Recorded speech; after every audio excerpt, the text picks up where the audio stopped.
नमस्कार, मैं आचार्य अनुपम जौली। वृषभ राशि वाले लोगों के लिए आगामी सप्ताह का राशिफल लेकर आया हूं। आगामी सप्ताह का मतलब यहाँ पर 2 फरवरी से 8 फरवरी के मध्य आपके जीवन में ग्रहों की जो आप पर असर होने वाला है उसकी बात करेंगे और आपको समाधान भी देंगे। शुरुआत करते हैं ग्रहों के संचरण से। तो अगर हम देखें कि इस बीच ग्रहों में क्या परिवर्तन हो रहे हैं, तो चंद्रमा सबसे तेज चलने वाले ग्रह हैं जो कर्क राशि से लेकर तुला राशि तक संचरण करेंगे और बाकी सब ग्रह अपनी अपनी राशि में हैं। जैसे कि मंगल, सूर्य, शुक्र, बुध मकर राशि के अंदर है, राहु कुंभ और सिंह के अंदर केतु, मिथुन के अंदर बृहस्पति वक्री और मीन में शनि। तो ये ग्रह थोड़े से स्लो हैं तो अभी यहीं रहेंगे। चंद्रमा का इस हफ्ते में परिवर्तन होगा और अगर ये चंद्रमा का परिवर्तन आपके जीवन में क्या कह रहा है, तो हम ये कह सकते हैं कि मेरे यहाँ इस राशिफल के दौरान 3 बातें बहुत इंपॉर्टेंट होती है और 2 बातें मैं इस राशिफल के अंत में देता हूं जो बहुत ही जरूरी है आप सबके लिए, और एक मैं मध्य में देता हूं। मध्य का मतलब कि वो खास दिन क्या है जहां आपको मतलब बहुत ज्यादा अपने प्रिकॉशंस रखने हैं, तो इन दोनों रहे सावधान। तो ये है 2 फरवरी रात 22:48 से 4 फरवरी रात्रि 4:20। ये आप इसको मतलब 5 की सुबह कह सकते हो। तो यहाँ पर अगर मुख्य बात करें तो मैं इसका जो रिजल्ट निकलता है 3 और 4 फरवरी थोड़ा सा चिंताजनक है। 3 और 4 फरवरी चिंताजनक क्यों है कि हमारे ज्योतिष में गोचर का चौथा चंद्रमा अच्छा नहीं होता, मन पे चिंताएं परेशानियां देता है। तो कई बार हमारा समय अच्छा होता है पर मन परेशान होता है, कई बार समय खराब होता है मन परेशान होता है, तो समस्याएं डबल हो जाती हैं। तो कुल मिलाकर बात यह है कि हमारे हफ्ते में 1-2 दिन ऐसे भी आते हैं जब हम बिना मतलब के डिस्टर्ब होते हैं और उस डिस्टर्ब समय में निर्णय भी गलत हो जाते हैं हमसे, तो इसलिए हम उस समय धैर्य रखने के लिए कहते हैं। तो आपको 3 और 4 फरवरी, तो पूरे हफ्ते की अगर समरी करूं तो शेष दिन आपके पक्ष के हैं, अच्छे हैं, लाभकारी है। तो चलिए शुरू करते हैं, आपके जीवन के अलग अलग पहलुओं पे चर्चा करते हैं। तो सबसे पहले स्वास्थ्य की बात करते हैं।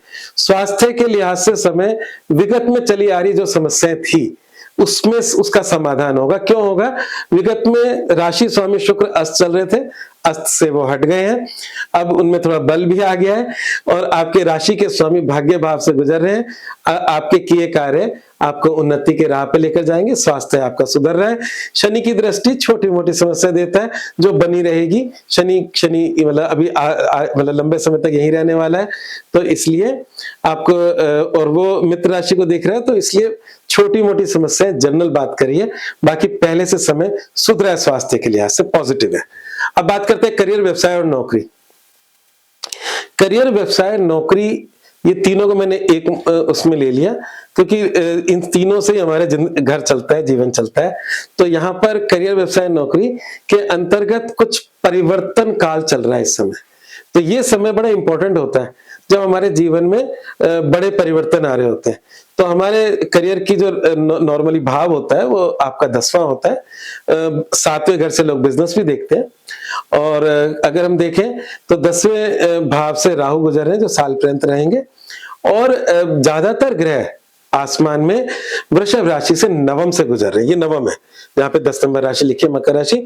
यहाँ पर चतुर्ग्रह योग बन रहा है और चतुर्ग्रह योग जो बन रहा है और यहाँ से गुजर रहा है, तो ये एक बड़े परिवर्तन की बात कर रहा है। तो बड़े परिवर्तन का मतलब मेरा अपना एक निजी अनुभव है, जब 9वें, 10वें, 11वें घर से क्रमशः ग्रह गुजरते हैं तो क्रमशः विकास की तरफ लेके जाते हैं। तो यहाँ पर हमारे जो चतुर्ग्रह योग हैं ये आपको कहीं ना कहीं एक बड़े परिवर्तन की तरफ लेके जा रहे हैं। तो जो हमारा मूल मंत्र होता है वो मंत्र जो लास्ट में मैं दूंगा ही दूंगा, पर दोबारा उसका भी जिक्र कर देता हूं, चिंता नहीं चिंतन करें। तो अभी जो है ये समय आपके निर्णय लेने का है, इसमें टेंशन करने का नहीं है। हाँ, जब परिवर्तन होता है तो बहुत सारी चिंताएं होती, कल क्या हो जाएगा, अगर मैंने ये सब कर लिया, मैंने नौकरी चेंज कर ली तो क्या हो जाएगा, या मैंने व्यवसाय में कुछ नई लाइन ऐड कर ली तो क्या हो जाएगा, या मैंने स्थान परिवर्तन हो गया तो क्या हो जाएगा। तो आप बिल्कुल निश्चिंत रहें, ये परिवर्तन आपके भले के लिए हो रहे हैं। तो इसलिए मेरा जो मूल वाक्य जो मैं लास्ट में देता हूं, इस बार मध्य में दे दिया कि चिंता ना करें, चिंतन करें और चिंतन करके आगे बढ़ जाए, आपको फायदा ही होगा। अब बात करते हैं प्रेम और विवाह। तो अगर हम प्रेम और विवाह की बात करें तो प्रेम संबंधों की बात करें यहाँ पर, और विवाह का मतलब वैवाहिक जीवन। तो वैवाहिक जीवन और प्रेम संबंधों की बात करें तो यहाँ पर प्रेम संबंधों के लिहाज से समय ठीक चल रहा है। प्रेम संबंधों का स्वामी बुध भी भाग्य भाव से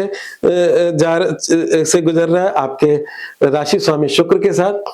तो कहने का मतलब यह है कि इस समय प्रेम संबंधों से संबंधित बातें एक सामान्यतः से अच्छी चल रही हैं। शनि की दृष्टि छोटी मोटी अड़चन देती है, वही मित्र राशि में दृष्टि है, तो उसकी चिंता मत करें।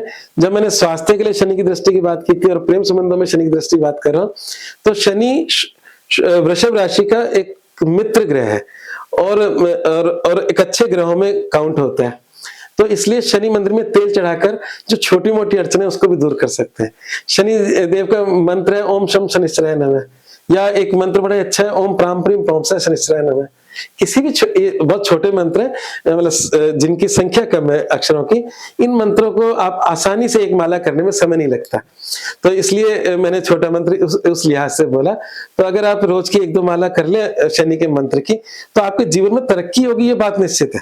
क्योंकि शनिदेव आपके वित्त स्थान से गुजर रहे, आय स्थान से गुजर रहे हैं, और जब आय स्थान से शनि गुजर रहे हैं तो आय स्थान में जो भी ग्रह होता है वो इनकम ही देके जाता है। तो शनि की दृष्टि से लोग थोड़ा सा डरते हैं, पर शनि जहां आय से अगर गुजरता है, कोई भी पापी ग्रह आय से गुजरता है या कोई भी ग्रह गुजरता है, वो धन देता ही देता है। तो इसलिए शनि देव की पूजा कर सकते हो, शनि मंदिर में तेल चढ़ा सकते हो, जिससे आपके जीवन की 360 डिग्री आपको फायदा मिले। अब बात करते हैं एजुकेशन, भाग्य और समाधान। तो जहां तक एजुकेशन का सवाल है, तो एजुकेशन में भी अगर हम देखते हैं तो तीनों एजुकेशन, मतलब college, higher education, PhD level और दूसरे रिसर्च लेवल, तीनों में इस समय ईश्वरीय कृपा है। ठीक है, रिसर्च लेवल पे बृहस्पति की कृपा किए हुए हैं, और कॉलेज पे का जो हाउस है वो 5वां घर होता है, उसका भी शुक्र जो है वो अच्छा है, अभी इस समय उदित हो गया, बुध अपना अच्छे स्थान पर है। तो इसलिए जहां तक सवाल है शिक्षा के लिहाज से, तीनों शिक्षाओं के लिए ये समय अच्छा चल रहा है। बात करते हैं भाग्य की, तो भाग्य को लेकर मैंने जब करियर का बोला था वो उससे जुड़ी हुई बात है। मतलब भाग्य का मतलब होता है, एक पहले मैं बता दूं भाग्य होता क्या है। भाग्य एक न्यूट्रल वर्ड होता है ना, ये ना वो अच्छा होता है ना बुरा होता है, उसका अच्छा बुरा लगा दिया जाता है। दुर्भाग्य, सौभाग्य, मतलब दुर मीन्स वही भाग्य बुरा हो गया, सौ मीन्स अच्छा हो गया, या इंग्लिश में आप लक बोलते हो उसे, तो बैड लक या गुड लक, ठीक है ना। तो ये जो भाग्य शब्द है ये न्यूट्रल शब्द है, और अभी इस समय बहुत सारे ग्रह, मतलब चतुर्ग्रह योग बन रहा है भाग्य राशि से, भाग्य भाव से। तो इसका मतलब कोई बड़ा परिवर्तन हो रहा है, और भाग्य में जब बड़ा परिवर्तन हो रहा है, और फिर मैंने कहा कि उसकी चिंता मत करिए, तो ये इसको आप परिवर्तन काल के रूप में ले सकते हो। ठीक है, बाकी सब ठीक है। आपका ये सप्ताह जो मैंने बताया वो आपका भाग्य में उन्नति देकर जाए, ऐसे मेरी ईश्वर से प्रार्थना है। और अगर आपको मेरा ये राशिफल अच्छा लगा तो मेरे चैनल को सब्सक्राइब करें, वीडियो को लाइक भी करें, शेयर भी करें। आज बस इतना ही, धन्यवाद।